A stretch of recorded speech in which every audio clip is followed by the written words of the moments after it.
Welcome and thank you for watching. My name is Mucyo Balinda. I am a registered court interpreter in California as well as outside the state. For the last 8 years, I've been providing language services in Swahili, Kinyarwanda, Kirundi, Lingala, and Luganda. All these languages are considered rare languages. In this episode, I want to talk about the challenges we face working as rare language court interpreter. Before going any further, I would like to define a rare language. For the context of this video, I define a rare language as a language with a few speakers in the United States. Every year, the United States brings in people from all over the world, people displaced by violence and political persecution in their countries. For example, in 2021, the US brought in about 11,411 refugees from around the world. Of those 11,000, 4,891 came from the Democratic Republic of the Congo, my birth country. These people come from different communities with different traditions and languages. Occasionally, members of these new communities will find themselves in situations that require the intervention of the court. Sometimes the people involved are fluent in English and do not require interpretation services. Other times, they are not. It therefore becomes the duty of the court to find competent interpreters, and I will highlight the word competent interpreters who can help with translation and interpretation in the courtroom. The issue becomes, if there are not enough people speaking the language in the country, where does the court find qualified interpreters in those languages? And once it finds them, what can it do to encourage them to stay in the industry? These are some of the questions that I'll try to answer in this presentation. So let's get started with question number 1. Where to find qualified interpreters? This is rather a difficult question to answer because qualification is the result of training and experience. Being fluent in a pair of language or in any language does not make one a qualified interpreter. It just opens the door. The individual with language skills must learn the ins and outs of the industry to become qualified. He or she must know the language of the court as well as its rules and procedures. In addition to understanding the language, rules, and procedures of the court, the candidate must also know the do's and don'ts of the language industry. For example, they must keep everything they hear in court confidential. They must also stay impartial throughout court proceedings. It is the combination of the above elements that make one a qualified interpreter. Therefore, to find qualified interpreters, the court must find members of these new communities who are fluent in both English and their native language. The court must also sell its language program to these people by showing them how becoming an interpreter will help them achieve their personal and their professional goals. People will be more reluctant to become interpreters if the profession does not pay enough to guarantee their financial well-being. So, why is it difficult to find rare language interpreters, you may ask? As a rare language interpreter myself, I can tell you that many times I thought about quitting and find another opportunity elsewhere. Somehow, I feel more attracted to the work I do in the courtroom. It is this love for what I do that has kept me in the industry for as long as it has. However, I'll have to admit that there are many challenges in this field, and here I'm going to share just a few. Challenge number 1, limited number of requests. The more the number of requests, the more money the people can make. Less requests will mean less money. Interpreters of rare languages receive very limited number of requests per year. They do not make enough to justify them staying in the industry. And those of us who manage do so because we speak more than one language. As a result, even those who would have chosen to work as interpreters full-time decide to go elsewhere to find better opportunities.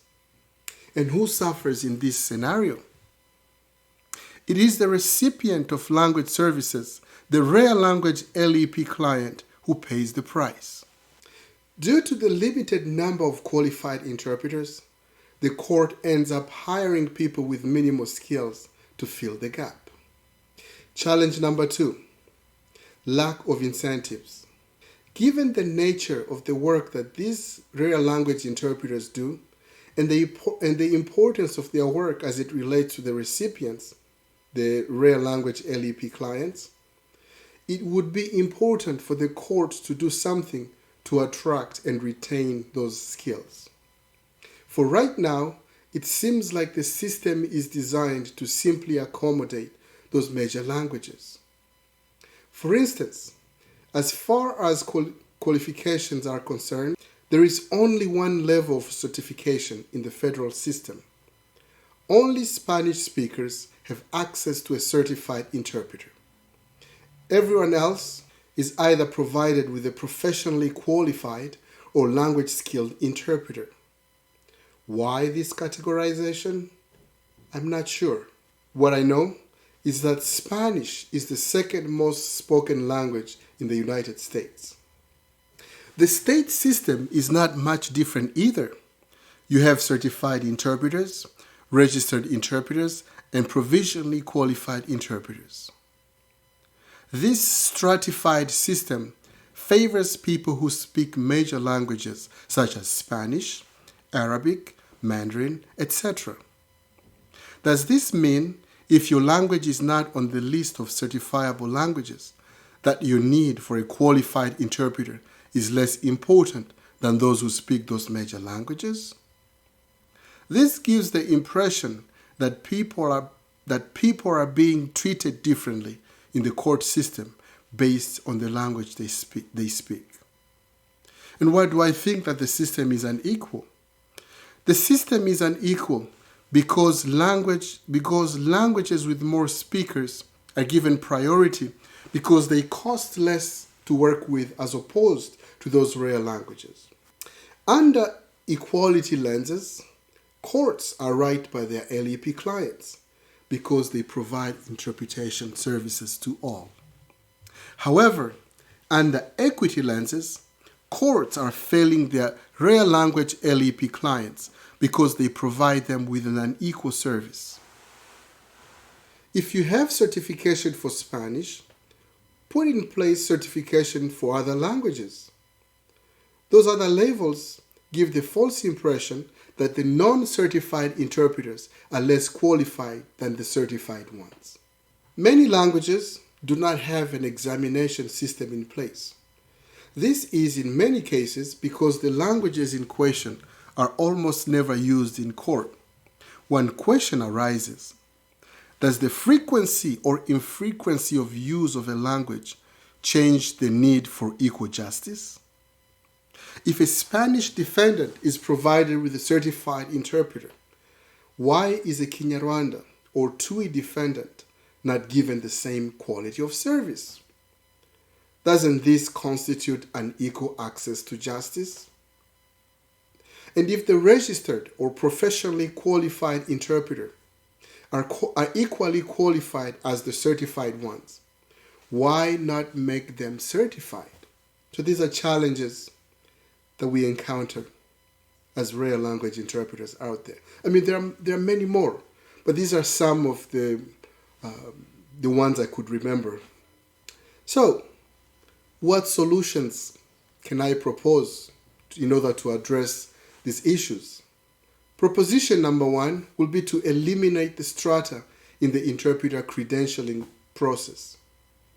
If you require certification for one language, do the same for all languages. 2. Create a body that oversees recruitment of qualified interpreters in rare languages. This body will also train and certify rare language interpreters.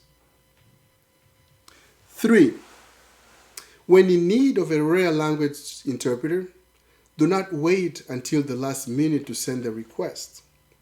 Give notice to court coordinators weeks or months ahead of time so that they have enough time to prepare an interpreter if one is not readily available. Sometimes requests for interpreters are received the day before the assignment. This does not give court coordinators enough time to find qualified interpreters. They therefore bring whoever they find. 4. Put certified rare language interpreters on state or county payroll. Working as independent contractors works against interpreters. They need to be incentivized to stay in the industry because they provide an important service to the state. Now here is a very pertinent question. Why on earth spend tax dollars to train and compensate people whose language skills are rarely used in the courtroom? The goal of the interpretation program is to facilitate communication between courts and rare language LEP people in court proceedings. And justice is not justice if even one person is sent to prison or punished simply because they did not have adequate interpretation services. Many programs, when in need of a certain demographic, will put together a package that will attract people of that demographic. For instance, a few years ago, the library system needed to diversify its workforce. As a result, they offered scholarships to students coming from minority groups. Many of those who received the scholarships are currently serving as librarians in their communities. The nurse shortage in the country is another important situation to consider. Many institutions, such as hospitals, as well as universities around the country, have started giving scholarships to people as a way of encouraging them to sign up for the nursing program. Still not enough, but a good step in the right direction. In this sense, one need creates another. We can't just say, since there are not enough people signing up for the nursing program, we'll just use CNAs or LVNs instead. There is a place for everything. If we have a shortage of rare language interpreters, let's create an attractive package that will bring them to consider the industry. Solution number 5. The court needs to start an outreach program whereby courts will send people in those new communities and explain how the court system works and use the same opportunity to invite people to join and serve as interpreters. People will get involved if we involve them. And remember, many of these people come from places where the court is a government's tool of oppression. For these people, the word court signifies danger, thus the tendency to stay away from the court. Things can change for the better if we are willing to do what is required. We cannot continue to encourage mediocrity when we have what it takes to improve the quality of services that we offer to our people. We can change things. We can make a difference. And we can start now. Thank you.